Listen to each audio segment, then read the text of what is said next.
Olá pessoal, muito boa noite a todos, tudo bem com vocês aí? Biólogo Igor Maquieira na área, canal Alerta do Tempo e Ciência e Meio Ambiente. Tá? Esse assunto está sendo postado nos dois canais, tá? Por isso que eu peço a sua inscrição se você está chegando agora, porque o material que eu vou apresentar realmente é de uma qualidade top.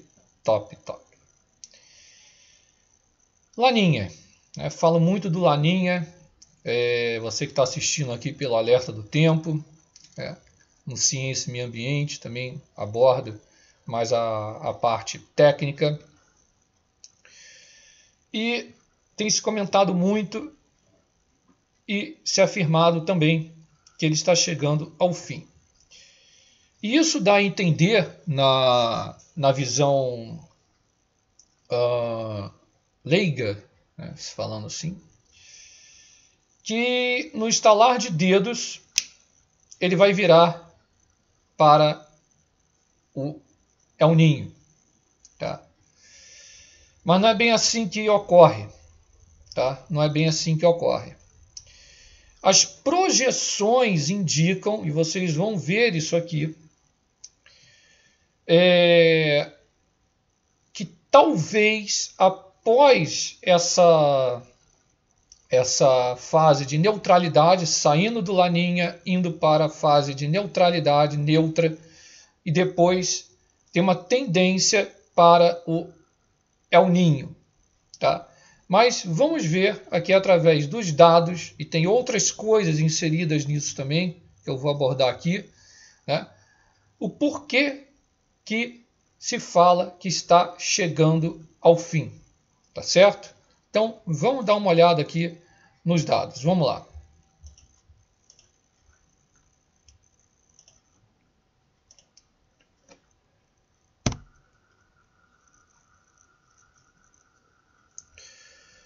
Então, vamos a começar, né, pela oscilação decadal do Pacífico.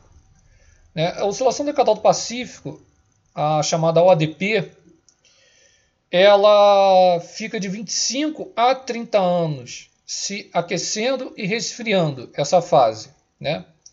Acontecendo justamente no Pacífico também, né? Mas para vocês entenderem, ela foi identificada as últimas fases quente e fria da ODP, né? A fase quente de 25 a 46, né? Depois a fase fria de 47 a 76, a fase quente de 77 a 98, e nós estamos justamente na fase fria da oscilação decadal do Pacífico, isso segundo dados da própria NOAA. O que eu quero dizer com isso e o que isso tem a ver com El Niño e Laninha? Existem alguns fatores que vão desencadear um El Niño ou um Laninha. Por exemplo, até chamadas ondas de Kelvin podem desencadear um El Niño, né? Justamente com desprendimento de energia no fundo marinho, né? O deslocamento de placas tectônicas. Mas a ODP atual, que está no site aí, e vocês estão vendo, é isso aqui. Ó. Tá? Estou direto do site da NOAA com os dados. Após 98, e que curiosamente, aqui ó, 98, após o Super El Niño de 98, e que curiosamente corresponde com a ODP na fase positiva, né? A gente adentra numa fase negativa da ODP. Eu vou passando aqui, aí vocês vão vendo aqui em cima os valores, eles vão mudando, né, para negativa, 98, ó, 97, 98, tá? Aí vai, ó, 98, 99, ó, mantendo muito mais fases negativas do que fases positivas, né? Assim vai, ó. Vamos indo. Olha só. 2010, 2011, 2012, ó, com as fases negativas. 13, 14. Ó. E curiosamente, entre 2015 e 2016, a ODP entra na fase positiva e nós temos o super dos supers El Ninhos, né? Barrando até o El Ninho de 1998. Né? O que quer dizer isso? E após 2016, vocês sabem também que através de dados com as medições dos balões, né, os balões atmosféricos, dados da UAH, após o super El Niño de 2016, as temperaturas globais, né, pegando os dados da baixa troposfera, eles entram em queda. E curiosamente, na fase de Laninha, um Laninha plurianual, que já vai praticamente 2023 para o quarto ano, né? E também com a ODP, Oscilação Decadal do Pacífico, na sua fase fria, né? Vocês notem aqui, ó, olha aqui, ó, tendendo aqui, ó, fase fria, né? Setembro de 2019, assim vai, ó, 2020, olha aqui, ó, 2019, 2020, março de 2020, ó, e assim vai, ó, 2020, 2021, 22 e 23, aqui com dados até janeiro. Mas notem que está bem negativo, né, a fase da oscilação decadal do Pacífico. Para quem não sabe, o Pacífico sozinho ele ocupa 35% da superfície terrestre. E para quem não sabe também, a oscilação decadal do Pacífico na sua fase fria causou uma redução das chuvas, isso de maneira geral, no Brasil, em 30% aqui, ó, de 47 a 76.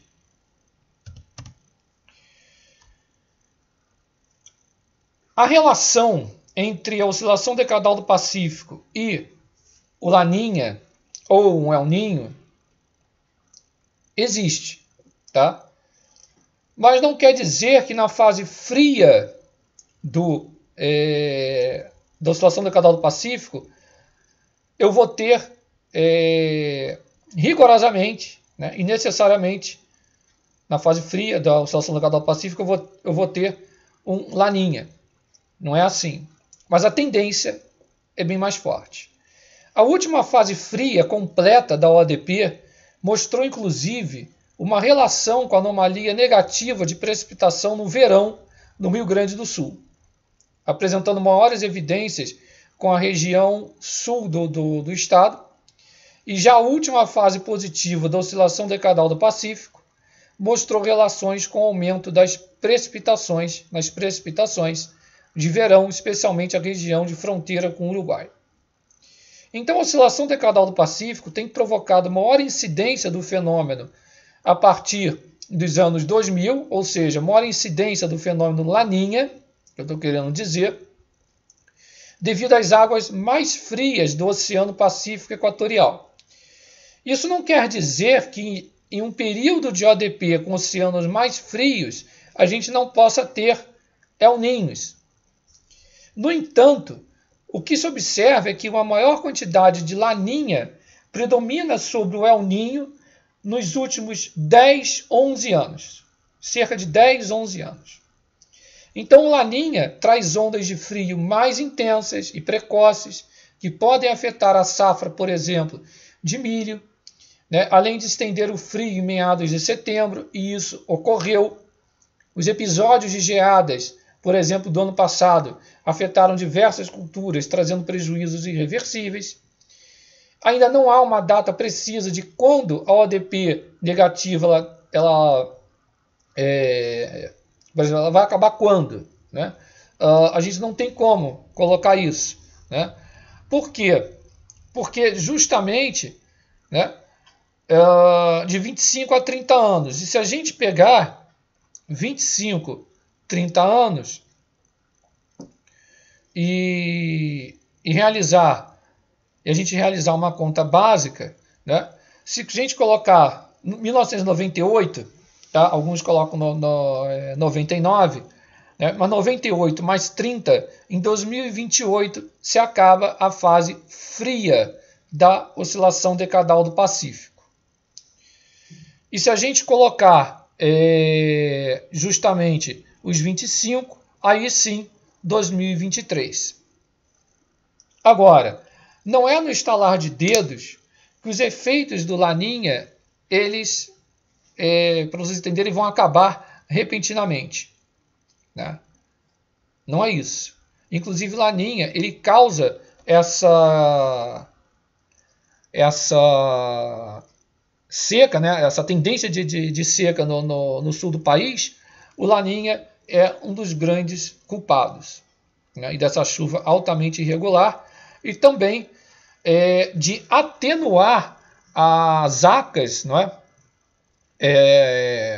Porque o Laninha, as acas, né, as fortes chuvas, por exemplo, às vezes ocorrendo na Bahia e aqui em Minas Gerais, né?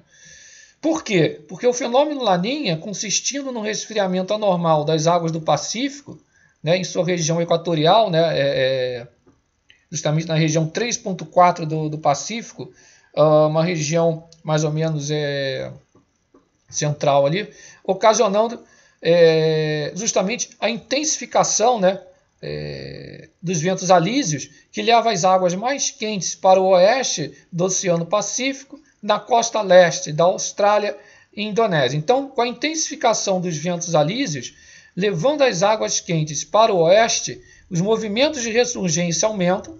Esses movimentos são responsáveis pela elevação das águas frias de profundidade para a superfície. Essa anomalia impacta a circulação geral atmosférica e desequilibra, vamos dizer assim, né, o regime de chuvas em diversas partes do planeta. Por exemplo, na Austrália, Indonésia, norte e nordeste aqui do país, as chuvas ficam intensificadas, tá? E a tendência, por exemplo, para a região central e sul do país é de estiagem, porque justamente forma-se um bloqueio. Agora, o fenômeno Laninha, ele tende a intensificar as zonas de convergência Atlântico-Sul, tá? Justamente tende a intensificar, a atenuar esse corredor de umidade, justamente nos meses de verão no norte e parte do centro-oeste e no sudeste, e isso afeta e muito justamente a região aqui a região sudeste, perdão, e o centro-oeste do país, como eu venho falando aqui no Alerta do Tempo, se você está assistindo pelo Alerta do Tempo, afetando justamente essas regiões, dependendo de como essas acas ela vai ficar posicionada. Por exemplo, se ela se posicionar mais ao norte, né, atinge mais a chuvarada os estados do Espírito Santo, norte de Minas, Bahia, Tocantins, parte do Pará, sul do Amazonas, norte de Goiás, Distrito Federal e centro-norte de Mato Grosso. Se ela tiver numa posição inversa, né, o inverso do que eu acabei de citar, né, ela vai provocar chuvas mais, por exemplo, sul de Minas, pega São Paulo, pega Rio de Janeiro e assim vai, né? É o que vem justamente acontecendo com esse corredor de umidade e justamente também quando se forma a zona de convergência Atlântico-Sul, as ACAS. A imagem que vocês estão vendo aí é justamente a imagem, assim, didaticamente a gente fala da NOAA, né? Mas o certo é do NOAA. Mas vamos lá. Então nós temos o evento justamente de Laninha de longuíssima, brincando aqui, né? de longa duração, que predominou desde meados de 2000, né, até, aliás, predomina ainda na presente data. Então, falar assim, está perto do fim. Né? A gente tem que tomar cuidado com isso, porque a gente está lidando com um sistema caótico, não linear. Tá? Inclusive, o próprio painel de mudanças climáticas admite isso no relatório-chave, né? Mas ninguém lê o relatório-chave. Todo mundo gosta de ler aquele sumário para políticas públicas. Mas enfim. Então, isso tudo, tá, está caracterizado, tá, muito bem caracterizado. E o que está acontecendo? Né? O que a mídia colocou perto do fim é porque ele está dando sinais, essa região, né, ela dá sinais de aquecimento. O que é isso? Dá crescentes sinais, né, de que o evento ele está assim, aumentando a temperatura justamente na região 3.4. Então, o monitoramento diário, tá, da temperatura da superfície do mar, TSM, aponta que é crescente a área de águas mais aquecidas do que a média e a diminuição de águas mais frias que marca justamente o fenômeno Laninha. Então, a tradicional faixa de águas mais frias na faixa equatorial do Pacífico, que identifica o fenômeno nas imagens de anomalia da superfície do mar, ela já não é muito presente. Então, de acordo com o último boletim semanal da NOAA, né, que é a Administração Nacional de Oceanos e Atmosfera dos Estados Unidos, a última semana ela teve uma anomalia de temperatura do mar de menos meio grau Celsius, na denominada região Ninho 3.4 do Pacífico Equatorial Central. Por isso que eu falei região central, que é usada para definir quando há El Ninho e Laninha. Então o valor está justo no número que separa o Laninha de fraca intensidade, que vai de menos meio a menos 0,9, isso graus Celsius, de um estado de neutralidade, menos 0,4 a mais 0,4. Ou seja, o fenômeno no momento é o que se denomina, para vocês entenderem, de limite. Tá? Então, o Pacífico Equatorial Leste, aí já a região Ninho 1 mais 2, ela é perto ali da costa do Equador e do Peru, que costuma impactar as precipitações mais no verão, né, e a temperatura no sul do Brasil, isso em qualquer época do ano, apresentava na última semana uma anomalia de mais 0,1, portanto, um valor no patamar de neutralidade. Então, tal área do Pacífico ali tem grande correlação com a chuva no sul do Brasil, né, primavera, verão, né, com maior probabilidade de estiagem, etc. Então, o que chama a atenção é justamente, né,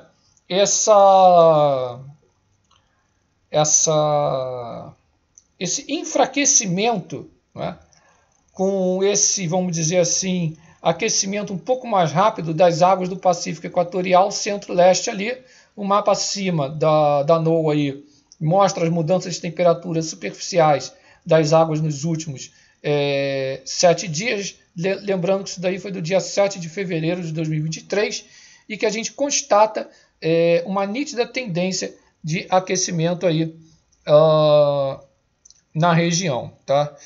Agora, muita gente pergunta se é o fim da estiagem, por exemplo, no sul do país, né, o Rio Grande do Sul e etc. Gente, não é assim que funciona. A atmosfera não funciona como ligar o seu carro, ligar um automóvel, né, trocar a bateria de um relógio e ele volta a funcionar. Não é assim. Tá? A atmosfera ela funciona, né, de forma, para vocês entenderem, isso é lento. Tá? Não é que o Laninha ele começa a enfraquecer, na realidade o termo certo, né, há um enfraquecimento do Laninha. Esse Laninha ele vai para a neutralidade, da neutralidade ele pode vir a virar para um El Ninho ou não. Tá? Agora, essa estiagem ainda vai permanecer no sul do país por um longo tempo. Tá? É o que eu costumo brincar, né? Ah, então Laninha está ainda respingando, professor, para a gente entender? Né? Então, não termina com a estiagem de imediato. A atmosfera responde de maneira bem devagar, né? Igual a música lá do Martin da Vila, devagar, devagarinho. Então, é assim que funciona. Tá? Porque o padrão que estava predominante, né? O padrão predominante que estava ativo era o Laninha. Isso em mais de 3 anos. Tá? Então, começou lá por volta de 2020, né? O que não ocorria há mais de 20 anos. Então, o Pacífico ele tem essas 3 fases, Laninha, a fase neutra e o El Ninho. Então, a gente não passa direto. Então, o que certas mídias estão publicando não é assim que funciona. Tá? Agora, outro erro é chamar que neutralidade é a normalidade, né? Não é isso. Quando o Pacífico Equatorial está neutro, pode ocorrer ainda extremos assim comuns, que dão sinais tanto de El Ninho como de Laninha, né? Causa às vezes uma confusão, né? Então a tendência quando vai para uma fase neutra é dele estar mais próximo do fenômeno que estava ocorrendo. Qual é o fenômeno que estava ocorrendo? Laninha. Tá? Além do mais, como eu expliquei, nós estamos na fase da oscilação decadal do Pacífico fria.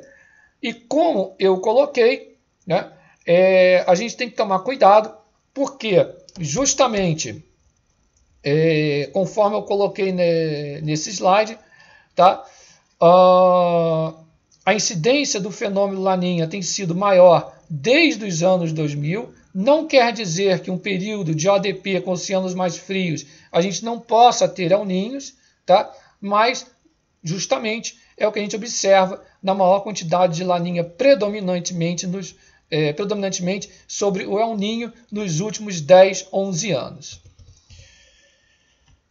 As projeções da Universidade de Columbia, tá? de Nova York, indicam para um trimestre de fevereiro a abril, quando do começo da colheita da safra de verão, probabilidade de 80% de neutralidade. Né? Neutralidade. Né? Neutralidade. Está aqui, ó, fevereiro, março e abril. Aí está aqui, ó, neutralidade. Tá? Neutralidade. Chance de Laninha, está aqui, ó, Laninha forecast, probabilidade justamente do fenômeno Laninha, justamente 80% neutralidade e aqui 20% Laninha, praticamente El Ninho aqui inexistente. No trimestre de março a maio, agora o mouse deu uma falhada aqui, ó, né? Aqui onde eu estou com o cursor do mouse aqui, a gente tem 88%, vocês podem observar aqui, de neutralidade e 6% de El Ninho. E assim vai. Né? Quando a gente vai para julho, vamos colocar até agosto, né? Agosto a outubro, cadê aqui? Aqui, ó, agosto, setembro e outubro, né? É que o cursor do mouse demorou a responder aqui. Vamos lá. Vamos aos dados. O que é apresentado? Né? 9% de Laninha, né? O azulzinho aqui. 38% de neutralidade, 53% de El Ninho. E no último trimestre do ano, a gente tem 55% de chances de formação de El Ninho. Então, notem que janeiro, fevereiro, março, né? Aí depois vai abril, né? Maio, junho, julho. Então, mais ou menos até aqui, né? Meados do ano de 2023, tá? Vai prevalecer, se isso segundo, né? a parte aqui, a parte da probabilidade, vai prevalecer ainda características do fenômeno Laninha, tá? Que é o fenômeno justamente que está predominantemente atuando. tá certo? Para vocês entenderem, né? Ah, professor, a gente fala de probabilidades, né, do Enzo, né, o Enzo Forecasts. Então, essa probabilidade pode mudar? Pode mudar. Vai ser realmente algo muito chamativo, algo muito inédito, né? E algo muito preocupante para a safra, principalmente no sul do país, se o Laninha der as caras, né? Se essa tendência aqui for modificada, né? Justamente com os dados que são atualizados sempre aí pela agência oficial, tá certo? Beleza? Então, gente, basicamente é isso, né? A explicação fica longa mesmo. Esse vídeo extremamente um pouco mais técnico. Eu avisei isso ao público do Alerta do Tempo e avisei também ao público lá do Ciência e Meio Ambiente. Não sei por qual canal você está assistindo, mas eu agradeço bastante a sua atenção, a sua colaboração aqui com o canal. Quem puder realizar, o link já está na descrição. Não deixe de se inscrever, compartilhar bastante, dar aquele like bacana. E muito obrigado pelo crescimento do Alerta do Tempo. Estou bastante feliz pela alta confiança que vocês estão depositando nos dois canais, principalmente lá no Alerta do Tempo, com boletins praticamente diários, né, alertas e muita informação com muita qualidade e utilidade pública nos dois canais. Um forte abraço, muito obrigado, fui!